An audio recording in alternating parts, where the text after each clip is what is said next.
நமசிவாய வாழ்க, நாதன் தாழ் வாழ்க, இமைப்பொழுதும் மின்னெஞ்சில் நீங்காதான் தாழ்வாழ்க.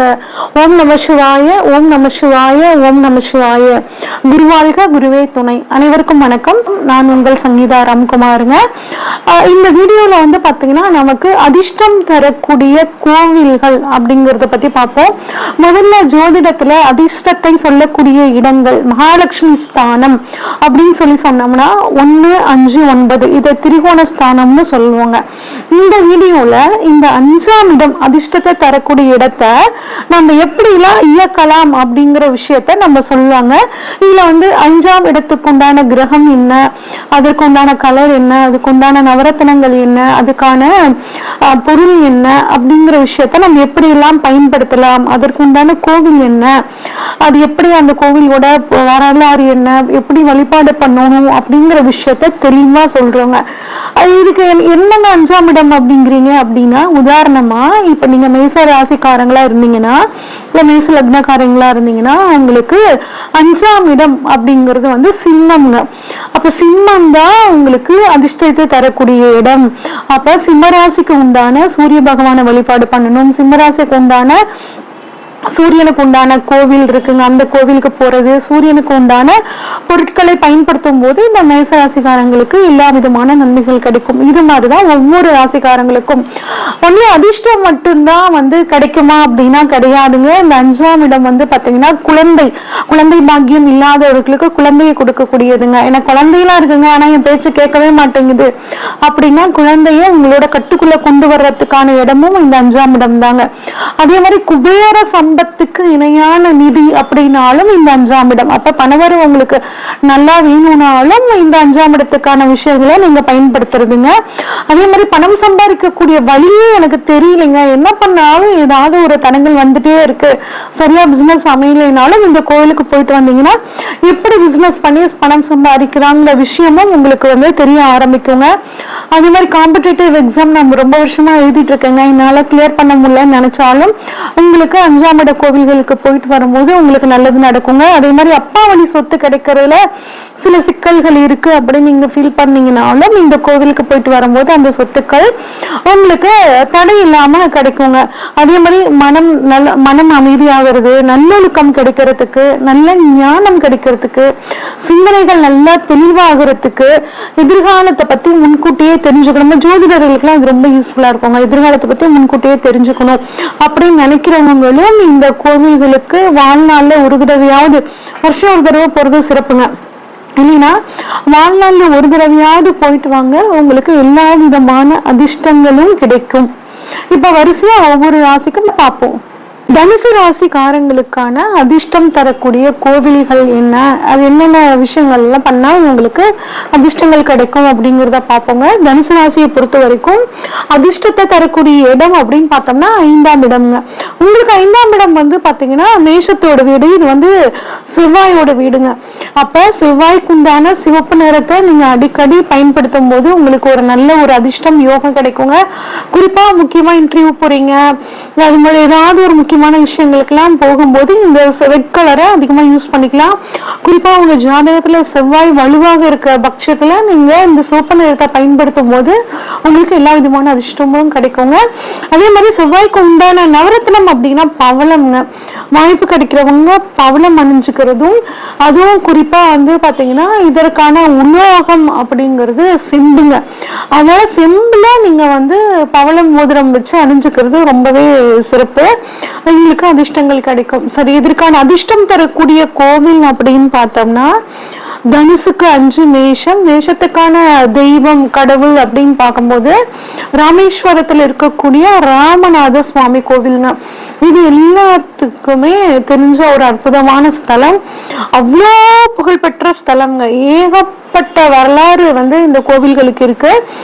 இங்க பாத்தீங்கன்னா 12 ஜோதிர்லிங்கம், மொத்தத்துல 12 ஜோதிர்லிங்கம் ஜோதி வடிவத்துல கடவுள் நமக்கு காட்சி தரக்கூடிய இடம் 12 இடங்கள்ல. தமிழ்நாட்டுல இருக்கக்கூடிய ஒரே ஒரு ஜோதிர்லிங்க ஸ்தலம் அப்படின்னா இந்த ராமநாதபுரத்துல இருக்கக்கூடிய இந்த ஸ்தலம் தாங்க. இந்த கோவில்ல பாருங்க, ராமநாத சுவாமி, பர்வதவர்த்தினி அம்மா, விநாயகர், சுப்பிரமணியர், விசாலாட்சி, விஸ்வநாதர், நடராஜர், இந்த மாதிரி ஏகப்பட்ட தெய்வங்கள் இருக்குங்க. 2600 வருடம் பழமையான கோவில் அப்படிங்கிறாங்க. பதஞ்சலி முனிவர் வந்து இங்க முக்தி அடைந்த ஸ்தலமாகவும் இந்த ஸ்தலம் இருக்குங்க. இது வந்து பாடல் பெற்ற ஸ்தலம். அது மட்டும் இல்லாம இங்க பாருங்க 1212 தூண்கள் இருக்குங்க. 15 ஏக்கர் பரப்பளவுல இருக்கக்கூடிய ஒரு அற்புதமான ஒரு கோவில். இங்க தீர்த்தங்கள் இங்க ரொம்ப சிறப்பு அப்படின்னா தீர்த்தம் தாங்க. இங்க கோயிலுக்குள்ள 22 தீர்த்தம், கோயிலுக்கு வெளியே 22 தீர்த்தம் அப்படிங்கிற மாதிரியான கணக்குங்க. இங்க குளிக்கக்கூடிய ஒவ்வொரு தீர்த்தத்துக்கும் வந்து பாத்தீங்கன்னா ஒவ்வொரு புண்ணியம் அதிர்ஷ்டம் அப்படிங்கிறது கிடைக்குங்க. அதுல முக்கியமா வந்து பாத்தீங்கன்னாங்க ஒவ்வொரு தீர்த்தத்திலையும் அதோட சுவை வந்து பாத்தீங்கன்னா அந்த தண்ணீரோட சுவை ஒவ்வொன்றிலையும் ஒவ்வொரு மாதிரியான சுவை தாங்க இருக்கும். ஒரு தீர்த்தமும் பாத்தீங்கன்னா ஒரே மாதிரி சுவை அப்படிங்கிறது இருக்காது. அது மட்டும் இல்லாமங்க இன்னொரு சிறப்பு அங்க என்ன அப்படின்னா, அந்த கிணறு, தீர்த்த கிணறு இருக்கு பாத்தீங்களா, அதுல தண்ணியோட மட்டம் வந்து பாத்தீங்கன்னா ரொம்ப கம்மியா தான் இருக்கும். ஒரு சின்ன அளவு தொட்டி வடிவத்துலதான் அந்த கிணறு இருந்தாலும் அதுல தண்ணி இறக்க இறக்க இறக்க தண்ணீர் ஊறிக்கிட்டே இருக்குங்க. வத்தாத தீர்த்த கிணறு அப்படிங்கிறது தான் வந்து இந்த 22 தீர்த்தங்கள். அருமையான அமைப்புங்க. கட்டாயம் வாழ்நாள்ல ஒரு தடவையாவது எல்லோருமே போக வேண்டிய கோவில். குறிப்பாக அதிர்ஷ்டம் பெறுவதற்காக இந்த தனுசு ராசிக்காரங்க போக வேண்டிய ஒரு சிறப்பான கோயிலுங்க. இங்க வந்து கடலுக்கு பேரு அக்னி தீர்த்தம் அப்படின்னு பேருங்க. அது என்னங்க அக்னி தீர்த்தம் அப்படின்னு பார்த்தோம்னாங்க, ராமாயணத்துல சீத்தைய வந்து ராமபிரான் வந்து கற்பை வந்து கற்பனை சிறந்தவள் அப்படின்னு நிரூபிக்கிறதுக்காக அக்னியில குதிக்க சொல்லுவாங்க இல்லைங்க. அப்படி அக்னியில குதிக்கும் போது அந்த அக்னியே வந்து பாத்தீங்கன்னா சீதா தேவியோட கற்பை தாங்க முடியாம ரொம்ப உடம்பு வந்து அவங்களுக்கு வெப்பம் சூடாயிருச்சு அக்னி பகவானுக்கு. அப்ப இந்த கடல்ல போய் குளிச்சு அக்னி வந்து தன்னோட சூட்டை தணிச்சுக்கிட்டனால இதுக்கு வந்து அக்னி தீர்த்தம் அப்படிங்கிற பேரும் வந்து இருக்குங்க. அது மட்டும் இல்லாம இந்த கோவிலோட வரலாறு அப்படிங்கும் போதுங்க, ராமர் வந்து படையெடுத்து போய் ராவணனை அழிச்சிட்டு திரும்பி வரும்போது அவருக்கு பிரம்மகத்தி தோஷம் வந்துருச்சுங்க. அந்த பிரம்மகத்தி தோஷத்தை நீக்கிறதுக்காக இந்த அக்னி தீர்த்தத்துல வந்து ஒரு சிவன் சன்னதி அமைச்சு சிவனுக்கு வந்து வழிபாடு பண்ணணும் அப்படிங்கிறதுக்காக ராமர் வந்து அனுமர் கிட்ட சொல்றாரு, போய் காசியில போய் ஒரு லிங்கத்தை எடுத்துட்டு வா, நம்ம இங்க வந்து பிரதிஷ்டை பண்ணி நம்ம வழிபாடு பண்ணலாம், இந்த நேரத்துக்குள்ள வரணும், இந்த நேரத்துக்குள்ள நம்ம வந்து சிவனை வந்து அமைச்சு வழிபாடு பண்ணணும் அப்படின்னு சொல்லி ஆஞ்சநேயர் கிட்ட சொல்லி ஆஞ்சநேயரை வந்து அனுப்பிச்சு விடுறாரு காசிக்கு. ஆனா ஆஞ்சநேயர் வரத்துக்கு லேட் ஆயிருது. அந்த சமயத்துல சீதா அம்மா என்ன பண்றாங்க அப்படின்னா, இவங்க சிவன் மேல பக்தி கொண்ட காரணத்துக்காக விளையாட்டாக அங்க அந்த கடல்ல இருந்த மணல்ல ஒரு லிங்கம் பிடிக்கிறாங்க. அந்த லிங்கம் பிடிக்கும் போது அந்த லிங்கம் ரொம்ப அழகா தத்ரூபமா வருது. ஆஞ்சநேயர் வர்றதுக்கு தாமதம் ஆயிட்டனால இந்த மணல் லிங்கத்தையே வந்து பிரதிஷ்டை பண்ணி குறிப்பிட்ட காலத்துக்குள்ள பிரதிஷ்டை பண்ணி வழிபாடு பண்ணிடுறாங்க. அப்ப ஆஞ்சநேயர் வந்து அங்க இருந்து காசில இருந்து லிங்கம் எடுத்துட்டு வர்றாரு. வந்தோடனே இவருக்கு வந்து மனம் ரொம்ப வருத்தம் ஆயிருச்சு. நாம் வந்து இவ்வளவு தூரம் கஷ்டப்பட்டு கொண்டு வந்தோமே, அதுங்காட்டியும் இங்க வந்து லிங்கத்தை வச்சு பிரதிஷ்டை பண்ணிட்டாங்களே அப்படின்னு மனம் வருத்தப்படுறார். அப்ப ராமருக்கு வந்து தன்னோட பக்தர் வந்து வருத்தப்படுறது தாங்கவே முடியலைங்க. அதனால என்ன பண்றாருன்னா, நீ கொண்டு வந்த லிங்கத்தை இந்த மணலிங்கத்துக்கு பக்கத்துல இன்னொரு சன்னதியில வச்சு இன்னும் முதல் பூஜை நீ கொண்டு வந்த இந்த விஸ்வநாதருக்கு தான் நடக்கும், அதுக்கப்புறம் தான் வந்து இந்த மணலிங்கத்துக்கு ராமநாத சுவாமிக்கு நடக்கும் அப்படின்னு சொல்லிடுறாங்க. அதனால இதுல வந்து மூலவருக்கு வந்து முதல் அபிஷேகம் வந்து பாத்தீங்கன்னா விஸ்வநாதருக்கு தான் நடக்கும், அப்புறம் தான் வந்து பாத்தீங்கன்னா ராமநாத சுவாமிக்கு நடக்குங்க. அதனால இது வந்து ரொம்ப அற்புதமான ஒரு ஸ்தலம் அப்படின்னு நம்ம எடுத்துக்கலாம். இதுல வந்து பாத்தீங்கன்னா இந்த புண்ணிய தீர்த்தங்கள்ல நீராட்டத்துக்கு காலையில 5:30 மணில இருந்து 12:30 மணி வரைக்கும், மத்தியானம் 3 மணில இருந்து 7 மணி வரைக்கும் வந்து அனுமதிச்சிருக்காங்க. அதே மாதிரி நடை திறக்கக்கூடிய நேரம், கோயில் நடை வந்து பாத்தீங்கன்னா காலையில 4 மணில இருந்து மதியம் 1 மணிக்கு வரைக்குங்க. அதே மாதிரி மதியம் 3 மணில இருந்து நைட் 8 மணி வரைக்கும் இந்த நடை திறந்திருக்காங்க. ரொம்ப அற்புதமான கோவில். பதஞ்சலி முனிவர் அப்படிங்கிற அப்படிங்கிறவர் இங்க முக்தி அடைஞ்ச ஸ்தலம்ங்க. அது மட்டும் இல்லாமங்க காசி யாத்திரை அப்படிங்கிற மாதிரி ஒரு யாத்திரைக்கு முதல்ல காசி முதல் ராமேஸ்வரத்துல ஃபர்ஸ்ட் ஆரம்பிச்சு இங்க இருந்து மண்ணு தீர்த்தம் எடுத்துட்டு போய் அங்க கங்கையில கரைச்சிட்டு அந்த இங்க இருந்து கொண்டு போன தீர்த்தத்துல காசி விஸ்வநாதருக்கு அபிஷேகம் பண்ணிட்டு அப்புறம் அங்க இருந்து கங்கா ஸ்தலத்தை தீர்த்தத்தை கொண்டு வந்து இங்க இருக்க ராமேஸ்வரத்துல இருக்கக்கூடிய ஒரு அபிஷேகம் வந்து கங்கை தீர்த்தத்தால பண்ணும்போது அந்த காசி யாத்திரை அப்படிங்கிறது இனிமையாக நிறைவேறும் அப்படிங்கிறது ஒரு கணக்குங்க.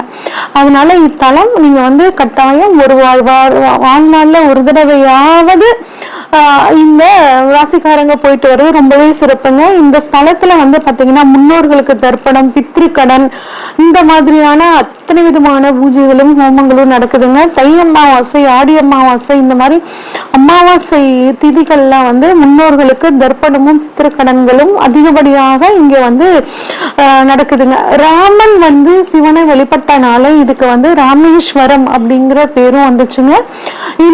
இவ்வளவு சிறப்பான இந்த ஸ்தலத்தை சுத்தி அவ்வளவு கோவில்கள் இருக்குங்க. தனுஷ்கோடியிலையும் வந்து இங்க குளிச்சுட்டு அதுக்கப்புறம் அக்னி தீர்த்தத்துல வந்து குளிச்சுட்டு எல்லா விதமான தீர்த்தங்களையும் குளிச்சுட்டு ராமநாதரை வழிபடுறது ரொம்பவே சிறப்புங்க. இது வாழ்நாள்ல ஒரு தடவையாவது அனைவரும் வழிபட்டு வரும்போது உங்களுக்கு அனைத்து விதமான அதிர்ஷ்டங்களும் கிடைக்கும். இது வரைக்கும் ஒவ்வொரு ராசிக்கும் நம்ம எந்த கோவில்களுக்கு போகலாம், என்ன மாதிரி பொருட்களை பயன்படுத்தும் போது நமக்கு அதிர்ஷ்டம் கிடைக்கும் அப்படிங்கிறத பார்த்தோங்க. இந்த அதிர்ஷ்டம் தரக்கூடிய கோவில்களுக்கு நம்ம அப்படியே போயிடலாமா அப்படின்னா உங்க ஜாதகத்துல அந்த கிரகம் எப்படி வலுவா இருக்கா அப்படின்னு சொல்லி பார்க்கணும். 5ஆம் அதிபதி வந்து உங்களுக்கு ஆட்சியா இருக்காரா, உச்சமா இருக்காரா, நல்ல வலிமையா இருக்கிற பட்சத்துல நீங்க தாராளமா அந்த கோவிலுக்கு உடனடியா போகலாம். ஆனா உங்க ஜாதகத்துல அந்த 5ஆம் அதிபதி நீசமாகவோ பகையாகவோ இருந்தால் அதற்கு உண்டான வழிமுறைகளை பண்ணிட்டு அந்த கோவிலுக்கு போயிட்டு வர்றது உங்களுக்கு அதிர்ஷ்டத்தை கொடுக்குங்க. இதை நான் எப்படி தெரிஞ்சுக்கிறது அப்படின்னா ஸ்கிரீன்ல தெரியுற வாட்ஸ்அப் நம்பருக்கு உங்க ஜாதகத்தை அனுப்பிச்சு வைங்க. அதை பார்த்துட்டு உங்களுக்கு தெளிவான விளக்கம் சொல்றேன். அதுக்கப்புறம் நீங்க போயிட்டு வாங்க.